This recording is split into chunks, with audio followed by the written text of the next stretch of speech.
ಕನ್ನಡಿಗರ ಹೆಮ್ಮೆಯ ಕನ್ನಡ ದಿನಪತ್ರಿಕೆ ಸಂಯುಕ್ತ ಕರ್ನಾಟಕ ಕಲಬುರಗಿ ಆವೃತ್ತಿ ಆರಂಭವಾಗಿ 25 ವರ್ಷ ಪೂರೈಸಿದ ಹಿನ್ನೆಲೆ ಕಲಬುರಗಿಯಲ್ಲಿ ಕಲ್ಲಣ ಸಿರಿ ಬೆಳ್ಳಿ ಹಬ್ಬ ಸಂಭ್ರಮ ಆಯೋಜನೆ ಮಾಡಲಾಗಿದೆ. ಎಐಸಿಸಿ ಅಧ್ಯಕ್ಷ ಮಲ್ಲಿಕಾರ್ಜುನ ಖರ್ಗೆ ಅವರು ಬೆಳ್ಳಿ ಮಹೋತ್ಸವಕ್ಕೆ ಚಾಲನೆ ನೀಡಿದರು. ಲೋಕ ಶಿಕ್ಷಣ ಟ್ರಸ್ಟ್ ಹಾಗೂ ಸಂಯುಕ್ತ ಕರ್ನಾಟಕ ದಿನಪತ್ರಿಕೆ ವತಿಯಿಂದ ನಗರದ ಖಮಿದ್ಕರ್ ಭವನದಲ್ಲಿ 2 ದಿನಗಳ ಕಾಲ ನಡೆಯಲಿರುವ ಬೆಳ್ಳಿ ಮಹೋತ್ಸವದಲ್ಲಿ ಭಾಗಿಯಾದ ಎಐಸಿಸಿ ಅಧ್ಯಕ್ಷ ಮಲ್ಲಿಕಾರ್ಜುನ ಖರ್ಗೆ ಅವರು ದೀಪ ಬೆಳಗಿಸುವ ಮೂಲಕ ಕಾರ್ಯಕ್ರಮವನ್ನು ಉದ್ಘಾಟಿಸಿದರು.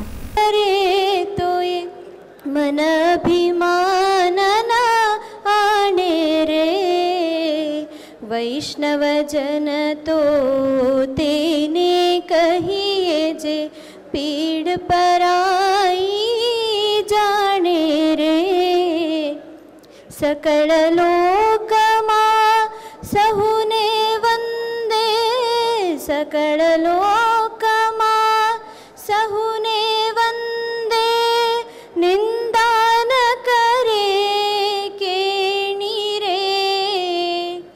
वाचकाच मन निश्चल राखे वाचका ಬಳಿಕ ಮಾತನಾಡಿದ ಅವರು ಪತ್ರಿಕೋದ್ಯಮದಲ್ಲಿ ಸಂಯುಕ್ತ ಕರ್ನಾಟಕ ದಿನಪತ್ರಿಕೆ ಮಹತ್ವದ ಪಾತ್ರ ನಿಭಾಯಿಸುತ್ತಿದ್ದು ಇದೀಗ ಕಲಬುರಗಿ ಆವೃತ್ತಿ ಬೆಳ್ಳಿ ಮಹೋತ್ಸವ ಆಚರಣೆ ಮಾಡುತ್ತಿರುವುದು ಸಂತಸದ ಸಂಗತಿ.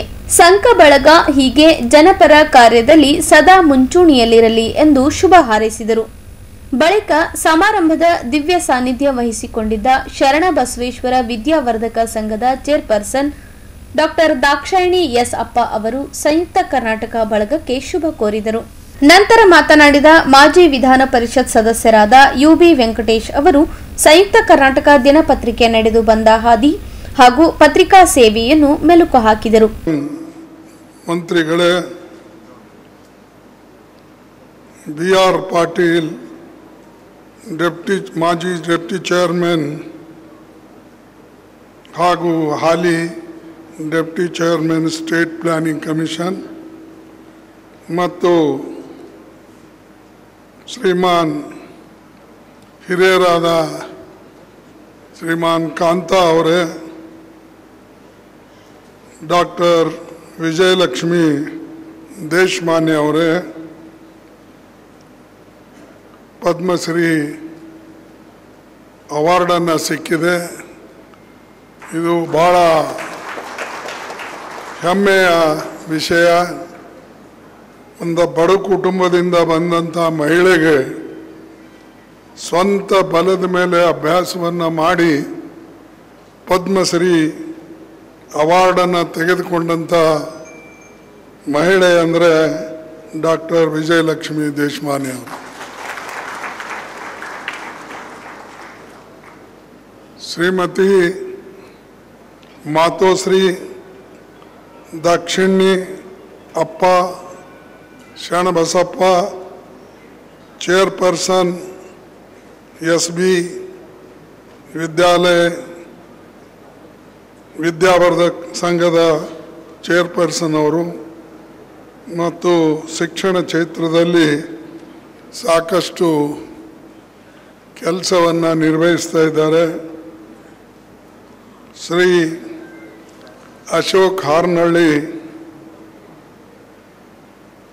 ನಮ್ಮ ಹಾಲಿ ಚೇರ್ಮನ್ ಲೋಕ್ ಶಿಕ್ಷಣ ಟ್ರಸ್ಟ್ ಅವರ 3 ವರ್ಷಕ್ಕಾಗಿ ಇರ್ತಾರೆ. ಅವ್ರ ಬಳಿ ಒಂದು ಒಳ್ಳೆ ಸಿಸ್ಟಮ್ ಇದೆ ಟ್ರಸ್ಟ್ನಲ್ಲಿ. 3 ವರ್ಷಗೊಮ್ಮೆ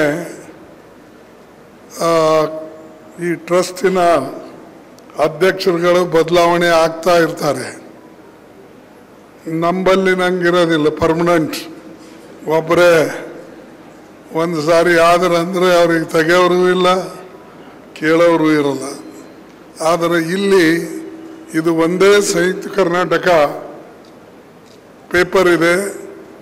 ಇದು ಟ್ರಸ್ಟ್ ವತಿಯಿಂದ ನಡೀತದೆ. ಬೇರೆ ಎಲ್ಲ ಪತ್ರಿಕೆಗಳು ಅವು ಓನರ್ಶಿಪ್ ಮೇಲೆ ನಡೀತವೆ.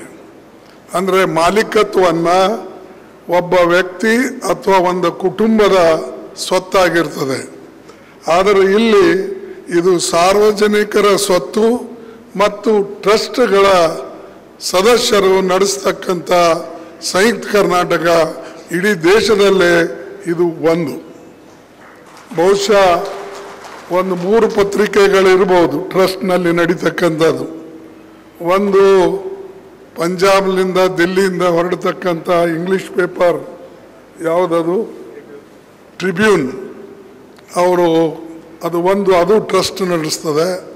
ಇನ್ನು ಒಂದು ಎರಡನೇದು ನ್ಯಾಷನಲ್ ಹೆರಾಲ್ಡ್, ಇನ್ನೊಂದು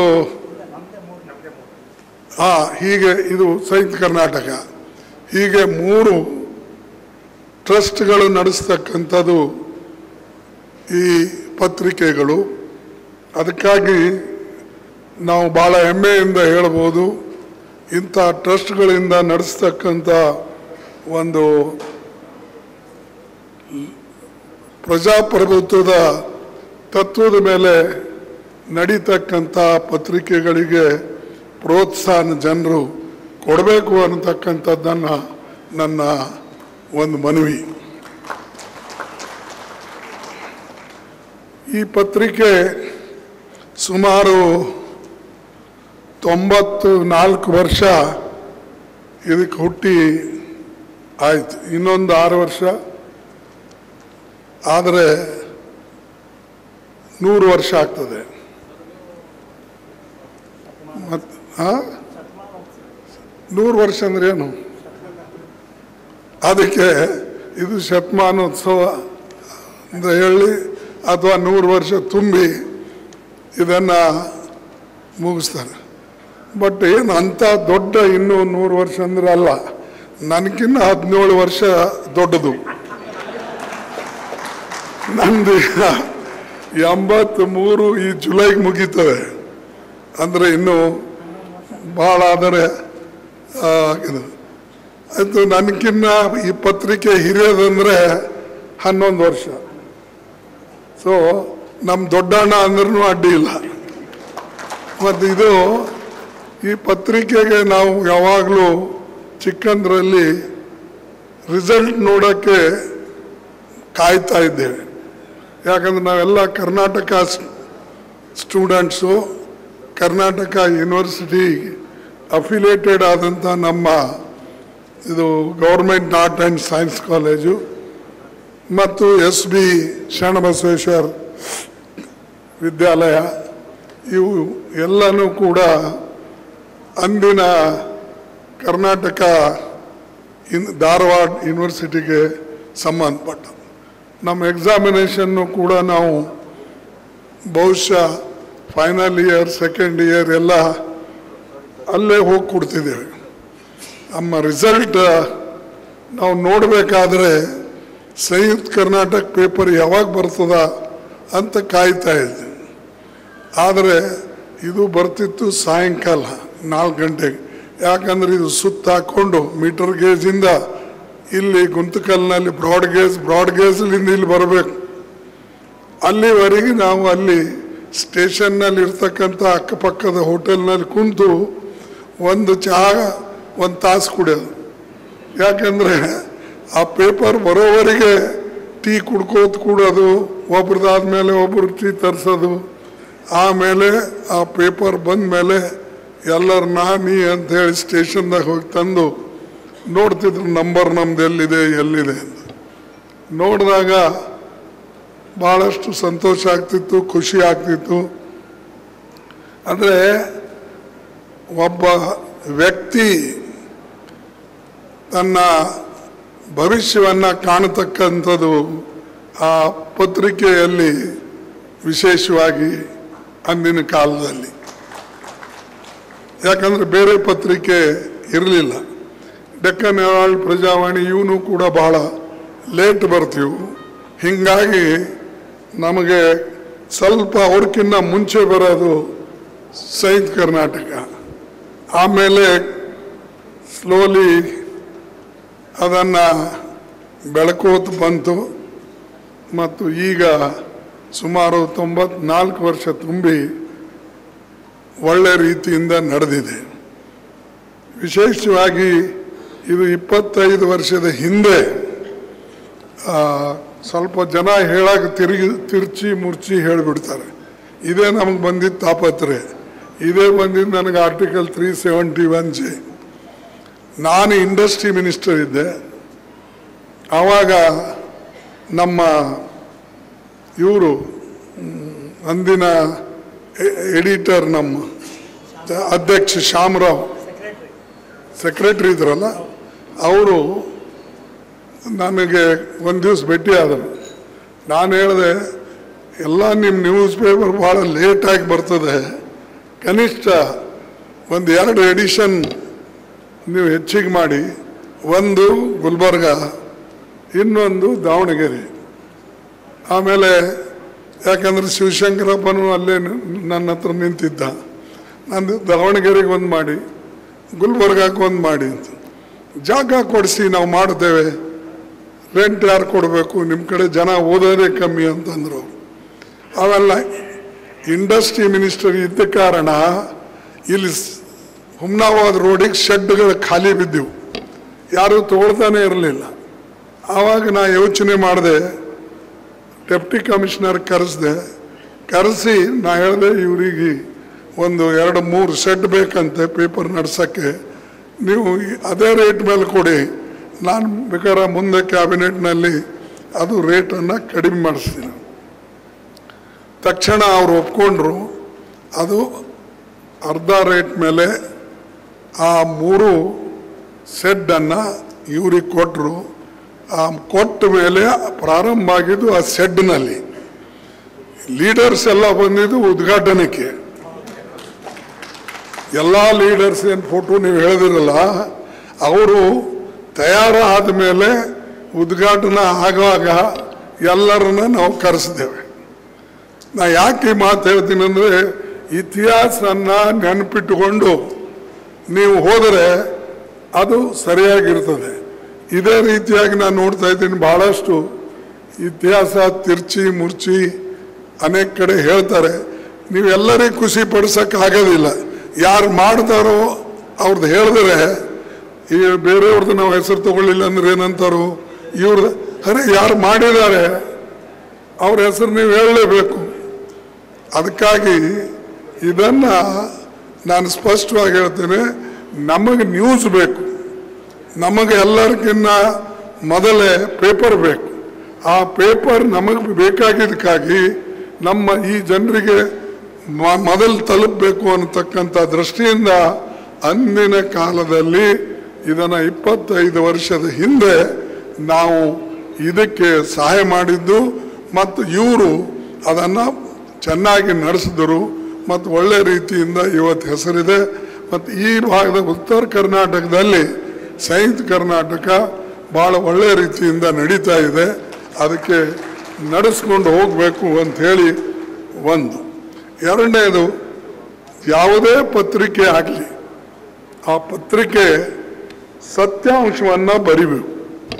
ಯಾಕಂದರೆ ಪ್ರಪಂಚದಲ್ಲಿ ಅನೇಕ ತತ್ವಗಳವ, ಅವರವರಿಗೆ ತಿಳಿದಂಥ ತತ್ವಗಳು ಅವರು ಪ್ರಚಾರ ಮಾಡ್ತಾರೆ. ಆದರೆ ಸತ್ಯವನ್ನು ಹೇಳ್ತಕ್ಕಂಥ ಸ್ವಲ್ಪ ಪ್ರಯತ್ನ ಮಾಡಿದ್ರೆ ಖಂಡಿತವಾಗಿ ಜನರಿಗೆ ಗೊತ್ತಾಗ್ತದೆ ಒಳ್ಳೆಯದು ಯಾವುದು ಕೆಟ್ಟದ್ದು ಯಾವುದು. ಮೌಲಿಕ ಕಾರ್ಯಕ್ರಮ ಕೈಗೊಳ್ಳುವ ಮುಖಾಂತರ ಹೆಸರುವಾಸಿಯಾಗಿರುವಂಥದ್ದು. ಅದರ ಹೆಸರು ಹೇಳುವಂತೆ ಕನ್ನಡ ಭಾಷೆ, ಕನ್ನಡ ಸಾಹಿತ್ಯ, ಕನ್ನಡ ಸಂಸ್ಕೃತಿ ಇವುಗಳ ಮುಖಾಂತರ ಕನ್ನಡ ನೆಲ ಜಲ ಉಳಿಸುತ್ತಾ ಕನ್ನಡಿಗರನ್ನು ಒಂದುಗೂಡಿಸುವಲ್ಲಿ ಅಂದಿನಿಂದ ಇಂದಿನವರೆಗೂ ಸತತವಾಗಿ ಪ್ರಯತ್ನ ಮಾಡುತ್ತಲೇ ಬಂದು ಅದರಲ್ಲಿ ಒಳ್ಳೆಯ ಫಲಿತಾಂಶ ಪಡೆದಿದೆ. ಅಂತೆಯೇ ನಾಡಿನುದ್ದದ್ದು ತನ್ನ ಹೆಸರನ್ನು ಉಳಿಸು ಹೊರಟಿದೆ ಸಂಯುಕ್ತ ಕರ್ನಾಟಕ. ಈ ಟ್ರಸ್ಟನ್ನು ಆಯೋಜಿಸಿರುವ ಕಲ್ಯಾಣ ಸಿರಿ ಕಾರ್ಯಕ್ರಮ ಕಲ್ಯಾಣ ಕರ್ನಾಟಕ ಭಾಗದ ಐತಿಹಾಸಿಕ ಮಹತ್ವ ತಿಳಿಸಿಕೊಡುವ ಕಾರ್ಯಕ್ರಮ ಎನಿಸುತ್ತಿದೆ. ಅಲ್ಲಂಪ್ರಭು ದೇವರು ಒಂದೆಡೆ ಹೇಳುತ್ತಾರೆ, ಹಿಂದಣೆ ಹೆಜ್ಜೆಯನ್ನರಿಯದೆ ಮುಂದಣ ಅಡಿ ಇಡಬಾರದು ಎನ್ನುವರು. ಆ ಹಿಂದಿನ ಚರಿತ್ರೆ ಅವಶ್ಯಕತೆ ಮರೆಯುತ್ತಿರುವ ಈ ಕಾಲಘಟ್ಟದಲ್ಲಿ ಇಂಥ ಕಾರ್ಯಕ್ರಮಗಳು ಯುವ ಜನಾಂಗ ಕಣ್ಣು ತೆರೆಸುವವು. ಈ ಉದ್ಘಾಟನಾ ನಂತರ ಕಲ್ಯಾಣ ಕರ್ನಾಟಕ ಭಾಗಕ್ಕೆ ಸಂಬಂಧಿಸಿದ ಗೋಷ್ಠಿ ಇರುವುದರಿಂದ ಇದೊಂದು ಈ ರೀತಿಯಲ್ಲಿ ರಾಷ್ಟ್ರೀಯ ಸಮ್ಮೇಳನಂತೆ ಅನಿಸುತ್ತಿದೆ ಈ ಕಾರ್ಯಕ್ರಮ. ಮತ್ತೊಂದು ಕಲ್ಯಾಣ ನಾಡಿನ ಸಿರಿಯಾಗಿರುವ ಕನ್ನಡ ನಾಡಿನ ಹೆಮ್ಮೆಯ ಸಂಯುಕ್ತ ಕರ್ನಾಟಕ ಕಲಬುರಗಿ ವಲಯದ ಪತ್ರಿಕೆ ರಜತ ಮಹೋತ್ಸವ ಕಾರ್ಯಕ್ರಮ ತನ್ನದೇ ಆದ ಪ್ರತಿಮೆ ವಿಷಯ ಗಾಂಭೀರ್ಯ ಉಳಿಸಿಕೊಳ್ಳುವ ಮೂಲಕ ಜನರನ್ನು ಬುದ್ಧಿವಂತರನ್ನಾಗಿಸುವಲ್ಲಿ ಎಚ್ಚರ ವಹಿಸುವಲ್ಲಿ ಇದರ ಪಾತ್ರ ಹಿರಿಯದಾಗಿದೆ. ಈ ಭಾಗದ ಸ್ವತಂತ್ರ ಹೋರಾಟ ಸ್ವರೂಪ, ಭಾಷೆ, ಸಾಹಿತ್ಯ, ನೆಲ ನಮ್ಮೆಲ್ಲರ ಹೆಮ್ಮೆಯ ಪತ್ರಿಕೆಯಾಗಿರುವುದು. ಅದಕ್ಕಾಗಿ ಈ ಪತ್ರಿಕೆ ಎಲ್ಲ ಬಾಂಧವರಿಗೆ ನಮ್ಮ ಶರಣಬಸವೇಶ್ವರ ಸಂಸ್ಥಾನ ಪೂಜ್ಯ ಡಾಕ್ಟರ್ ಶರಣಬಸವ ನಮ್ಮ ಯಜಮಾನರ ಪರವಾಗಿ ನನ್ನ ಪರವಾಗಿ ಅನಂತ ಅಭಿನಂದನೆಗಳನ್ನು ಸಲ್ಲಿಸುತ್ತೇನೆ. ನಮ್ಮೊಂದಿಗೆ ಸದಾಕಾಲವಿರುವ ಪತ್ರಿಕೆ ಇದು. 1991 ನವೆಂಬರ್ 24ರಂದು ನನ್ನ ಯಜಮಾನರಾದ ಪೂಜ್ಯ ಡಾಕ್ಟರ್ ಶರಣಬಸಪ್ಪ ಅಪ್ಪರ ದಿವ್ಯ ಸಾನ್ನಿಧ್ಯದಲ್ಲಿ ಅಂದಿನ ಮುಖ್ಯಮಂತ್ರಿ ಎಸ್.ಎಂ. ಕೃಷ್ಣ ಸಂಯುಕ್ತ ಕರ್ನಾಟಕ ಕಲಬುರಗಿ ಆವೃತ್ತಿಯನ್ನು ಉದ್ಘಾಟಿಸಿದ್ದರು. ಇಂದು 25 ವರ್ಷ ರಜತ ಸಂಭ್ರಮದವರೆಗೆ ಸುಗಮವಾಗಿ ಸಾಗಿದ್ದು ಹೆಮ್ಮೆಯ ವಿಷಯವಾಗಿದೆ. ಇಂದು ರಜತ ಸಂಭ್ರಮ ನಮ್ಮ ಶ್ರೀಯುತ ಖರ್ಗೆ ಸಾಹೇಬರು ಉದ್ಘಾಟಿಸಿದ್ದು ಸುವರ್ಣ ಸಂಭ್ರಮವರೆಗೂ ಸುಗಮವಾಗಿ ಮುಟ್ಟುತ್ತೆ ಎನ್ನುವುದರಲ್ಲಿ ಸಂಶಯವೇ ಇಲ್ಲ. ನಮ್ಮ ಮಾನ್ಯ ಶ್ರೀ ಮಲ್ಲಿಕಾರ್ಜುನ್ ಖರ್ಗೆ ಅಣ್ಣವರು ಕಲ್ಯಾಣ ಕರ್ನಾಟಕದ ಹಿಂದುಳಿರುವ ಭಾಗದ ಎಂಬ ಹಣೆಪಟ್ಟೆ ಇಂದು ಹೋಗಲಾಡಿಸಿದ್ದಾರೆ. ಶ್ರೀಯುತರು ಈ ಭಾಗಕ್ಕೆ ಕಲಂ 371 ತರೋದಕ್ಕೆ ಬಹಳ ಶ್ರಮ ಪಟ್ಟಿರುವರು. ಇದರಿಂದ ಈ ಭಾಗದ ವಿದ್ಯಾರ್ಥಿಗಳಿಗೆ ಶೈಕ್ಷಣಿಕವಾಗಿ ಹಾಗೂ ಉದ್ಯೋಗ ದೊರಕಿಸಿಕೊಳ್ಳುವುದರಲ್ಲಿ ಬಹಳ ಸಹಾಯವಾಗಿದೆ ಮತ್ತು ಇದಕ್ಕೆ ಮುಖ್ಯ ಕಾರಣಕರ್ತರು ಶ್ರೀಯುತ ಖರ್ಗೆ ಅಣ್ಣವರು. ಇದೇ ರೀತಿ ಈ ಭಾಗದಿರುವ ಪೊಲೀಸ್ ಟ್ರೈನಿಂಗ್ ಸೆಂಟರ್ ಮತ್ತು ಸೆಂಟ್ರಲ್ ಯೂನಿವರ್ಸಿಟಿ ಈ ಭಾಗಕ್ಕೆ ತರುವುದಕ್ಕೆ ಬಹಳ ಶ್ರಮ ಪಟ್ಟಿದ್ದಾರೆ. ಒಟ್ಟಾರೆಯಾಗಿ ಈ ಭಾಗದ ಅಭಿವೃದ್ಧಿಗಾಗಿ ಅವರು ಪಟ್ಟಿರುವ ಶ್ರಮ ಅನನ್ಯ. ಇದಕ್ಕೆ ನಮಗೆ ಹೆಮ್ಮೆ ಅನಿಸುತ್ತದೆ.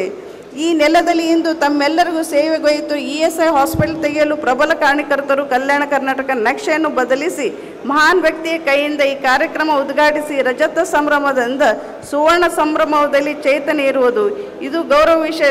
ರಜತ ಮಹೋತ್ಸವದಿಂದ ಸುವರ್ಣ ಮಹೋತ್ಸವವರೆಗೆ ಹಾಗೂ ವಜ್ರ ಮಹೋತ್ಸವವರೆಗೂ ಯಶಸ್ವಿಯಾಗಿ ಸಾಗಲಿ ಎಂದು ಶರಣರಲ್ಲಿ ಪ್ರಾರ್ಥಿಸುತ್ತೇನೆ.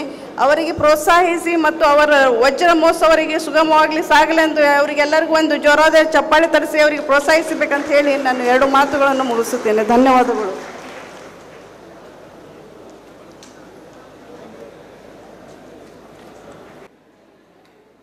ಕಲ್ಯಾಣ ಸಿರಿ ಉದ್ಘಾಟನಾ ಸಮಾರಂಭ. ಈ ಕಾರ್ಯಕ್ರಮದಲ್ಲಿ ಉಪಸ್ಥಿತರಿರುವ ನಿಮ್ಮೆಲ್ಲನ ಅಚ್ಚಿನ ನಾಯಕರು, ಮಾರ್ಗದರ್ಶಕರು, ಈ ಭಾಗದ ಹಿರಿಯರು, 371 ಇದರ ಕಾರಣೀಭೂತರು ಆಗಿರುವಂಥ ಅಖಿಲ ಭಾರತ ಕಾಂಗ್ರೆಸ್ನ ಅಧ್ಯಕ್ಷರು, ರಾಜ್ಯಸಭಾ ಸದಸ್ಯರು ಮತ್ತು ವಿರೋಧ ಪಕ್ಷದ ನಾಯಕರು ಆದ ಶ್ರೀ ಮಲ್ಲಿಕಾರ್ಜುನ ಖರ್ಗೆ ಅವರಿಗೆ ಹೃತ್ಪೂರ್ವಕವಾಗಿ ಸಂಯುಕ್ತ ಕರ್ನಾಟಕ ಧರ್ಮದರ್ಶಿನಿ ಮಂಡಳಿ ಪರವಾಗಿ ಸ್ವಾಗತವನ್ನು ಕೋರುತ್ತೇನೆ.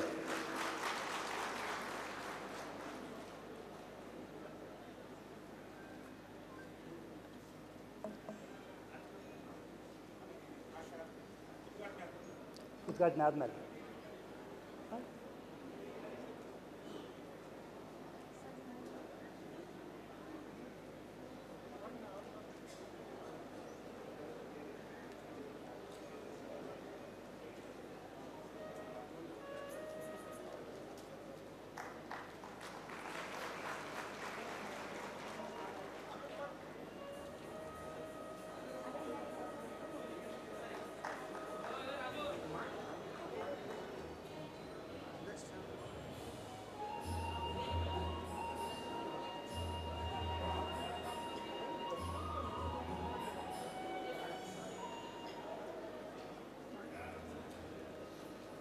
ಕರ್ನಾಟಕ ಸರ್ಕಾರದ ಅರಣ್ಯ, ಪರಿಸರ ಮತ್ತು ಜೀವಶಾಸ್ತ್ರ ಸಚಿವರಾದ ಶ್ರೀ ಈಶ್ವರ ಖಂಡ್ರೆ ಅವರಿಗೆ ಸ್ವಾಗತವನ್ನು ಕೋರುತ್ತೇನೆ.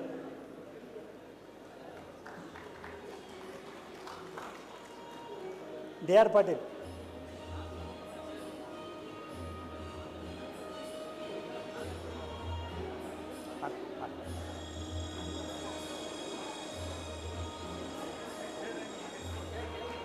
ಅದೇ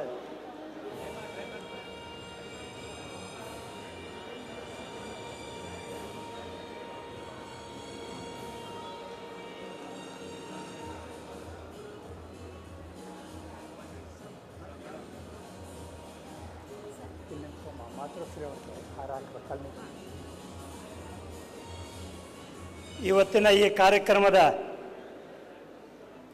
ಸಾನ್ನಿಧ್ಯ ವಹಿಸಿರುವಂಥ ಮಾತೋಶ್ರೀ ಡಾಕ್ಟರ್ ದ್ರಾಕ್ಷಾಯಣಿ ಎಸ್ ಅಪ್ಪ ಅವರನ್ನ ನಮ್ಮ ಧರ್ಮದರ್ಶಿ ಮಂಡಳಿ ಪರವಾಗಿ ಸ್ವಾಗತಿಸುತ್ತೇನೆ.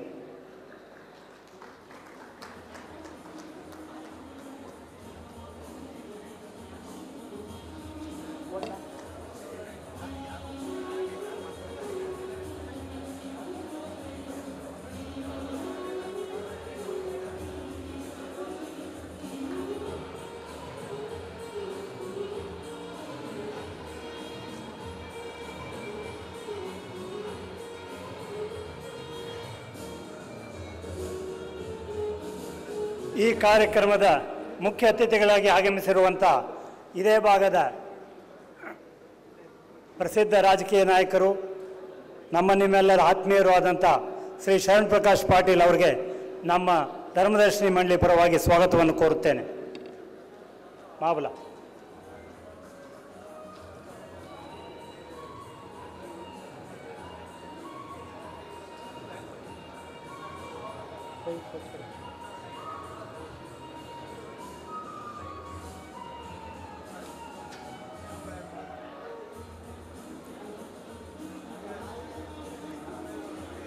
ಕರ್ನಾಟಕ ಸರ್ಕಾರದ ಪೌರಾಡಳಿತ ಮಂತ್ರಿಗಳಾದ ಶ್ರೀ ರಹೀಂ ಖಾನ್ ರವರನ್ನು ನಮ್ಮ ಧರ್ಮದರ್ಶಿನಿ ಮಂಡಳಿ ಪರವಾಗಿ ಸ್ವಾಗತಿಸುತ್ತೇನೆ.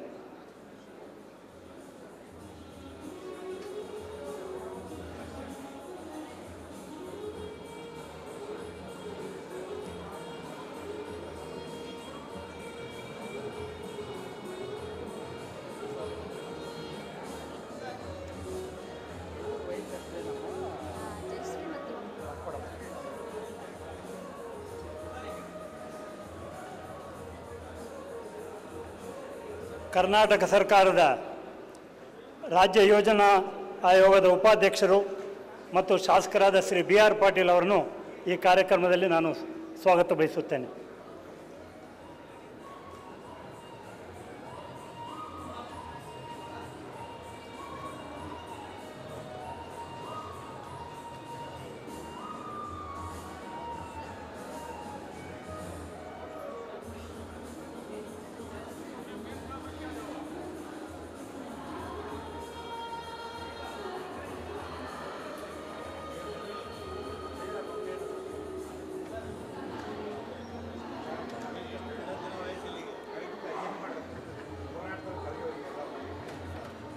ಶ್ರೀ ನಮೋಶಿ ಅವರು ಬಂದಿದ್ದಾರೆ.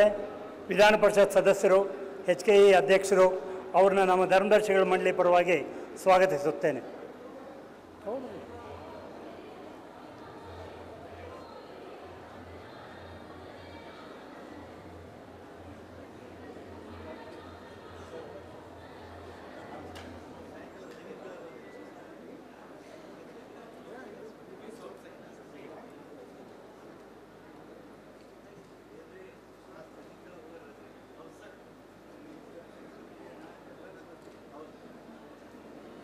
ಈ ಭಾಗದ ಹೋರಾಟಗಾರರು, ಮಾಜಿ ಸಚಿವರು, ಹಿರಿಯರು ಆದಂಥ ಶ್ರೀ SK ಕಾಂತಾ ಸಾಹೇಬರು ಬಂದಿದ್ದಾರೆ. ಅವ್ರನ್ನ ನಮ್ಮ ಧರ್ಮದರ್ಶಿನಿ ಮಂಡಳಿ ಪರವಾಗಿ 94 ವರ್ಷಗಳಿಂದ ಈ ರಾಜ್ಯದಲ್ಲಿ ಕನ್ನಡ ಪತ್ರಿಕೆಯನ್ನು ಮನೆ ಮನೆಗೆ ತಲುಪಿಸುವಂಥ ಕೆಲಸ ಮಾಡ್ತಾ ಇದೆ. ಇಷ್ಟೊಂದು ಸುದೀರ್ಘವಾಗಿ ಒಂದು ಕನ್ನಡ ಪತ್ರಿಕೆ ಇರಬೇಕಾದರೆ ಈ ಕನ್ನಡ ಜನರ ಆಶೀರ್ವಾದನೇ ನಮಗೆ ಶ್ರೀರಕ್ಷೆ ಅಂತ ಹೇಳಿದ್ರೆ ತಪ್ಪಾಗಲಾರದು. ಸ್ವಾತಂತ್ರ್ಯ ಪೂರ್ವದಲ್ಲಿ ನಮ್ಮ ಪತ್ರಿಕೆ ಜೈಲಿನಿಂದ ಹೊರಗಡೆ ಬರ್ತಾ ಇತ್ತು. ಈ ಪತ್ರಿಕೆ ಸ್ಥಾಪಿಸಿದಂಥ ದಿವಾಕರ್ ಅವರು, ಮೌರ್ಯ ಹನುಮಂತರಾಯರು ಇವರೆಲ್ಲ ಜೈಲಿನಲ್ಲಿ ಇದ್ಕೊಂಡು ದಿನಪತ್ರಿಕೆಗಳನ್ನ ಆ ಕಾಲದಲ್ಲಿ ಮುದ್ರಣ ಮಾಡಿ ಮನೆ ಮನೆಗೆ ತಲುಪಿಸುವಂಥ ಕೆಲಸ ಮಾಡ್ತಾಯಿದ್ರು. ಸಂಯುಕ್ತ ಕರ್ನಾಟಕ ಸ್ವಾತಂತ್ರ್ಯ ಪೂರ್ವ ಮತ್ತು ಸ್ವಾತಂತ್ರ್ಯ ನಂತರದ ಈ ರಾಜ್ಯದ ಎಲ್ಲ ಆಗು ಹೋಗುಗಳಿಗೆ ಸಾಕ್ಷಿ ಪ್ರಜ್ಞೆ ಆಗಿದೆ ಅಂದರೆ ತಪ್ಪಾಗಲಾರದು. ಇದಕ್ಕೆಲ್ಲ ಕಾರಣ ನಿಮ್ಮ ಒಂದು ಅಭಿಮಾನ, ಆಶೀರ್ವಾದ ಅಂತ ಹೇಳಿದ್ರೆ ತಪ್ಪಾಗಲಾರದು. ಸಂಯುಕ್ತ ಕರ್ನಾಟಕ ಕಲಬುರಗಿ ಆವೃತ್ತಿಯ ರಜತ ಮಹೋತ್ಸವದ ಈ ಸಂದರ್ಭದಲ್ಲಿ ಅನುಭವಾಧಾರಿತ ಜ್ಞಾನವನ್ನು ಒದಗಿಸುವ ಮೂಲಕ ಆರೋಗ್ಯಕರ ಸಮಾಜದ ವೃದ್ಧಿಯಾಗುತ್ತಿರುವುದು ಹೆಮ್ಮೆಯ ವಿಚಾರ. 25 ವರ್ಷಗಳ ಹಿಂದೆ ಹುಬ್ಬಳ್ಳಿ ಕಾರ್ಯಾಲಯದಿಂದ ಪತ್ರಿಕೆ ಮುದ್ರಣಗೊಂಡು ಕಲಬುರಗಿ, ರಾಯಚೂರು, ಬೀದರ್, ಯಾದಗಿರಿ, ಕೊಪ್ಪಳ ಜಿಲ್ಲೆಗಳಿಗೆ ಪೂರೈಕೆಯಾಗುತ್ತಿತ್ತು. ಸಂಯುಕ್ತ ಕರ್ನಾಟಕ ಈಗ ಕಲಬುರಗಿಯಿಂದಲೇ ಮುದ್ರಣಗೊಂಡು ಪ್ರಕಟವಾಗುತ್ತಿರುವುದರಲ್ಲಿ ಓದುಗರ ವಿಶ್ವಾಸವೇ ಬಲ. 25 ವರ್ಷಗಳ ಹಿಂದೆ SM ಕೃಷ್ಣ ಅವರು ಮುಖ್ಯಮಂತ್ರಿಗಳಿದ್ದಾಗ ಮಲ್ಲಿಕಾರ್ಜುನ ಖರ್ಗೆ ಅವರು, ಧರ್ಮಸಿಂಗ್ ಅವರು ನಮಗೆ ಇಲ್ಲಿ ಇಂಡಸ್ಟ್ರಿಯಲ್ ಎಸ್ಟೇಟಲ್ಲಿ 3 ಶೆಡ್ಗಳನ್ನ ಕೊಡಿಸಿ, ಹಾರ್ನಳ್ಳಿ ನಮ್ಮ ಶ್ಯಾಮರಾವ್ ಇದ್ದರು ಆವಾಗ, ನೀವು ಇಲ್ಲಿ ಸಂಯುಕ್ತ ಕರ್ನಾಟಕ ಪತ್ರಿಕೆ ತೆಗಿಬೇಕು ಅಂತ ಕೇಳ್ಕೊಂಡಾಗ ಉದಾರವಾಗಿ ನಮ್ಗೆ ಆ ಕಾಲದಲ್ಲೇ 25 ವರ್ಷದಿಂದ ಸಹಾಯ ಮಾಡಿದ್ದೀರಂತ ನಾನು ಇವತ್ತು ನೆನಪಿಸ್ಕೊಳ್ತಾ ಇದ್ದೀನಿ. 93 ವರ್ಷಗಳ ಹಿಂದೆ ಬೆಳಗಾವಿಯಲ್ಲಿ ಶುಭಾರಂಭವಾದ ಈ ಪತ್ರಿಕೆಗೆ ಬೆನ್ನೆಲುಬಾಗಿ ನಿಂತಿದ್ದವರು ಹಿರಿಯ ಗಾಂಧಿವಾದಿ ಹಾಗೂ ಸ್ವಾತಂತ್ರ್ಯ ಯೋಧ ರಂಗನಾಥ್ ದಿವಾಕರ್ ನೇತೃತ್ವದ ಬಲವಂತರಾವ್ ದಾತಾರಂತಹ ನಿಷ್ಠಾವಂತ ದೇಶಪ್ರೇಮಿಗಳ ಪಡೆ. ನಂತರ ಹುಬ್ಬಳ್ಳಿಗೆ ಸ್ಥಳಾಂತರಗೊಂಡ ಮೇಲೆ ಸ್ವಾತಂತ್ರ್ಯ ಚಳವಳಿಯ ಘಟನಾವಳಿಗಳನ್ನು ದಾಖಲಿಸುತ್ತಲೇ ಕನ್ನಡಿಗರ ದೊರೆಯಾಗಿ ಹೊರಹೊಮ್ಮಿ ರಾಜಧಾನಿ ಬೆಂಗಳೂರಿನಲ್ಲಿ ಆವೃತ್ತಿಯನ್ನು ಪ್ರಾರಂಭಿಸಿ ಹಂತ ಹಂತವಾಗಿ ಕಲಬುರಗಿ, ದಾವಣಗೆರೆ, ಮಂಗಳೂರು, ಬಾಗಲಕೋಟೆ, ಬೆಳಗಾವಿಯಲ್ಲಿ ಪ್ರತ್ಯೇಕ ಆವೃತ್ತಿಗಳನ್ನು ಸ್ಥಾಪಿಸಿ ಕನ್ನಡಿಗರ ಮನೆ ಬಾಗಿಲಿಗೆ ಮುಂಜಾನೆಯೇ ಮೊದಲ ಪತ್ರಿಕೆ ತಲುಪುವಂತೆ ಮಾಡುತ್ತಿರುವ ಕಾರ್ಯದ ಹಿನ್ನೆಲೆಯಲ್ಲಿ ನಮಗಿರುವುದು ಸಾರ್ವಜನಿಕರಿಂದ ದಿನದಿಂದ ದಿನಕ್ಕೆ ಹೆಚ್ಚುತ್ತಿರುವ ಬೆಂಬಲ. ರಜತ ಮಹೋತ್ಸವದ ಈ ಸಂದರ್ಭದಲ್ಲಿ ಈ ಪತ್ರಿಕೆ ನಡೆದು ಬಂದ ಹಾದಿಯ ನೆನಪುಗಳ ಮೆರವಣಿಗೆಯಲ್ಲಿ ತೇಲಾಡುಕಿ ಬಿಡುತ್ತಿರುವುದು ಸ್ವಾಭಾವಿಕವೇ. ಆದರೆ ಕನ್ನಡಿಗರಿಗೆ ಮನೆಮಾತಾಗಿರುವ ಈ ನೆನಪುಗಳು ಬೊತ್ತಿಯನ್ನು ಬಿಚ್ಚುವ ಅಗತ್ಯ ಕಾಣುತ್ತಿಲ್ಲ. ಒಂದು ಮಾತಂತೂ ಸತ್ಯ, ಕನ್ನಡ ನಾಡಿನ ಮಾಧ್ಯಮ ಲೋಕದಲ್ಲಿ ಹಿರಿಯಣ್ಣನಂತೆ ಇದ್ದರೂ ವರ್ತಮಾನದ ಹೋರಾಟಗಳಿಗೆ ಮುಖಾಮುಖಿಯಾಗುತ್ತಲೇ ಪರಂಪರೆಯನ್ನು ಬೆಳಕನ್ನು ಭವಿಷ್ಯ ರೂಪಿಸುವ ನಿಟ್ಟಿನಲ್ಲಿ ಬಳಸಿ ಅರಿವಿನ ಲೋಕದ ನಂದಾದೀಪ ನಿರಂತರವಾಗಿ ಬೆಳಗುವುದು ನಮ್ಮ ಸಂಕಲ್ಪ. ಇಂತಹ ಸಂಕಲ್ಪಕ್ಕೆ ಮತ್ತೊಮ್ಮೆ ಲೋಕಶಿಕ್ಷಣ ಟ್ರಸ್ಟ್ ಧರ್ಮದರ್ಶಿ ಮಂಡಳಿ ಪರವಾಗಿ ಕನ್ನಡಿಗರ ಹಾರೈಕೆ ಮತ್ತು ಆರೈಕೆಯನ್ನು ನಿರೀಕ್ಷಿಸುತ್ತಿದ್ದೇವೆ. ಸಂಯುಕ್ತ ಕರ್ನಾಟಕ ಬಳಗದ ಪ್ರಕಾಶನ ಸಂಸ್ಥೆಯಾದ ಲೋಕಶಿಕ್ಷಣ ಧರ್ಮದರ್ಶಿ ಮಂಡಳಿ ಸಾರ್ವಜನಿಕನ ಹಿತಕ್ಕಾಗಿ ಸ್ಥಾಪನೆಗೊಂಡಿರುವ ಸಂಸ್ಥೆ. ಮಾಜಿ ಉಪರಾಷ್ಟ್ರಪತಿ BD ಜತ್ತಿ, ಹೈಕೋರ್ಟ್ ನಿವೃತ್ತ ನ್ಯಾಯಮೂರ್ತಿ ನಿಟ್ಟೂರು ಶ್ರೀನಿವಾಸರಾವ್, ಮಾಜಿ ಸಚಿವ ಹರನಳ್ಳಿ ರಾಮಸ್ವಾಮಿ ಅವರು ಸೇರಿದಂತೆ ಗಣ್ಯಾತಿ ಗಣ್ಯರು ಈ ಧರ್ಮದರ್ಶಿ ಮಂಡಳಿಯ ಸದಸ್ಯತ್ವವನ್ನು ವಹಿಸಿ ನಾಡಿಗೆ ಬೆಳಕನ್ನು ಹರಿಸುವ ಕಾರ್ಯದಲ್ಲಿ ಭಾಗಿಯಾಗಿದ್ದರು ಎಂಬುದು ಹೆಮ್ಮೆಯ ಸಂಗತಿ. ಇದರ ಜೊತೆಗೆ ಪ್ರಸ್ತುತ ಕೇಂದ್ರ ಗಣಿ ಆಹಾರ ಸಚಿವರಾಗಿದ್ದ ಪ್ರಹ್ಲಾದ್ ಜೋಶಿಯವರು ಮತ್ತು ಹಿರಿಯ ಶಾಸಕರಾದ RV ದೇಶಪಾಂಡೆ ಅವರು ಕೂಡ ನಮ್ಮ ಧರ್ಮದರ್ಶಿ ಮಂಡಳಿಯಲ್ಲಿ ಇದ್ದರು ಅಂತ ಹೇಳುವುದನ್ನು ನಾನು ನೆನಪಿಸುತ್ತೇನೆ. ಮಾಧ್ಯಮ ಲೋಕ ಮೊದಲಿನಂತಿಲ್ಲ ಎಂಬುದು ಒಪ್ಪತಕ್ಕ ಮಾತು. ಪತ್ರಿಕಾ ಕ್ಷೇತ್ರ ಸಾಮಾಜಿಕ ಬದಲಾವಣೆಯ ಅಂಗವಾಗಿ ಉದ್ಭವವಾಗಿ ಪರಿವರ್ತನೆಗೊಂಡ ನಂತರ ಲಾಭ ನಷ್ಟಗಳ ಲೆಕ್ಕಾಚಾರ ನಿರ್ಣಾಯಕ ಸ್ವರೂಪ ಪಡೆದ ಮೇಲೆ ಮಾಧ್ಯಮದ ದೃಷ್ಟಿಕೋನ ಬದಲಾಗಿರುವುದನ್ನು ಸಾರ್ವಜನಿಕರು ಗುರುತಿಸಿದ್ದಾರೆ. ಇಂತಹ ಸಂದರ್ಭದಲ್ಲಿ ಪೈಪೋಟಿ ಸಹಜ. ಆದರೆ ಸಂಯುಕ್ತ ಕರ್ನಾಟಕ ಪತ್ರಿಕಾ ಬಳಗ ಇಂತಹ ಕೊರಳು ಕೊಯ್ಯುವ ಪೈಪೋಟಿಗೆ ಇಳಿಯದೆ ಸತ್ಯ ಮತ್ತು ಸತ್ವತೆ ಮಾತ್ರ ಇದಕ್ಕೆ ಆದ್ಯತೆ ನೀಡಿ ಸಾರ್ವಜನಿಕ ಹಿತರಕ್ಷಣೆಯಾಗುವಂತೆ ನೋಡಿಕೊಳ್ಳುತ್ತಿರುವುದು ನಿಜಕ್ಕೂ ಒಂದು ದೊಡ್ಡ ಸವಾಲು. ಪೈಪೋಟಿಯ ಯುಗದಲ್ಲಿ ಗೆಲುವಿಗೆ ನೂರಾರು ಮಾರ್ಗಗಳಿವೆ. ಆದರೆ ಸತ್ಯಕ್ಕೆ ಮತ್ತು ಸತ್ವಕ್ಕೆ ಪೈಪೋಟಿಯ ಅಗತ್ಯವಿಲ್ಲ. ಆಗಿರುವಂಥ ಸಂಯುಕ್ತ ಕರ್ನಾಟಕ ಅದು ಶತಮಾನಗಳ ಕಾಲ ವೃತ್ತಪತ್ರಿಕೆ ಮಾತ್ರ ಅಲ್ಲ. ಈ ಶತಮಾನದಲ್ಲಿ ನಡೆದಂಥ ವಿಶೇಷ ಘಟನೆಗಳಿಗೆ, ಭಾರತದಲ್ಲಿ ಹಾಗೂ ಕರ್ನಾಟಕದಲ್ಲಿ ಆದಂಥ ಘಟನೆಗಳಿಗೆ ಒಂದು ಸಾಕ್ಷಿಯಾಗಿರುವಂಥ, ಒಂದು ಚಾರಿತ್ರಿಕ ದಾಖಲೆ ಆಗಿರುವಂಥ ಪತ್ರಿಕೆ ಅದು. ಒಂದು ಕಾಲ ಇತ್ತು, ನೆನಪಿದೆ ನನಗೆ, ಪೇಪರ್ ಅಂದರೆ ಸಂಯುಕ್ತ ಕರ್ನಾಟಕ ಒಂದೇ. ಆವಾಗ ಆ ಥರದ ಪತ್ರಿಕೆ ಇತ್ತು. ಒಬ್ಬ ಮುಖ್ಯಮಂತ್ರಿಗಳು ಹೇಳಿದ್ರಂತೆ, ನಿನ್ನೆ ಸುದ್ದಿ ಬಂತ ಪೇಪರಲ್ಲಿ ಅಂತ ಕೇಳಿದ್ರಂತೆ. ಬಂತು ಅಂದ್ರಂತೆ. ಪೇಪರಲ್ಲಿ ಹೇಳಬೇಡಪ್ಪ, ಸಂಯುಕ್ತ ಕರ್ನಾಟಕದಲ್ಲಿ ಬಂತ ಹೇಳು ಅಂತ. ಅಷ್ಟರ ಮಟ್ಟಿಗೆ ವಿಶ್ವಾಸಾರ್ಹತೆಯನ್ನು ಪಡ್ಕೊಂಡಂಥ ಪತ್ರಿಕೆ ಸಂಯುಕ್ತ ಕರ್ನಾಟಕ ಪತ್ರಿಕೆ. ಏನಂದರೆ ಕಲ್ಯಾಣ ಕರ್ನಾಟಕದ ಭಾಗಕ್ಕೆ ಹೆಚ್ಚು ಪ್ರಸಾರ ಆಗಲಿ ಅನ್ನೋ ದೃಷ್ಟಿಯಿಂದ 25 ವರ್ಷಗಳ ಹಿಂದೆ ಇಲ್ಲಿ ಪ್ರಸಾರ ಶುರುವಾಯಿತು, ಪತ್ರಿಕೆ ಪ್ರಕಟ ಆಗೋಕ್ಕೆ ಶುರುವಾಯಿತು. ಆಗ ಸಾಕ್ಷಿಯಾಗಿದ್ದಂಥವರು ನಮ್ಮೆಲ್ಲರಿಗೂ ಹಿರಿಯರಾದಂಥ ಸರ್ವಮಾನ್ಯರಾದಂಥ ಶ್ರೀ ಮಲ್ಲಿಕಾರ್ಜುನ ಖರ್ಗೆ ಅವರು ಅದಕ್ಕೆ ಸಾಕ್ಷಿಯಾಗಿದ್ದವರು. ನನಗೆ ಸಂತೋಷ ಏನು ಅಂದರೆ ಅವರು ರಜತೋತ್ಸವ ಸಂದರ್ಭದಲ್ಲಿ ಕೂಡ ಅದಕ್ಕೆ ಸಾಕ್ಷಿಯಾಗಿದ್ದಾರೆ. ಅದು ನಮ್ಮ ಭಾಗ್ಯ. ಅದು ನಾನು ಸ್ವಲ್ಪ ಆಶುಬುರಕ ಭಗವಂತನನ್ನು ಕೇಳ್ಕೊಳ್ಳೋದು, ಈ ಪತ್ರಿಕೆಯ ಸ್ವರ್ಣ ಮಹೋತ್ಸವ ಕೂಡ ಅವರು ಸಾಕ್ಷಿಯಾಗಲಿ ಅನ್ನೋ ಭಾವನೆ ನನಗಿದೆ.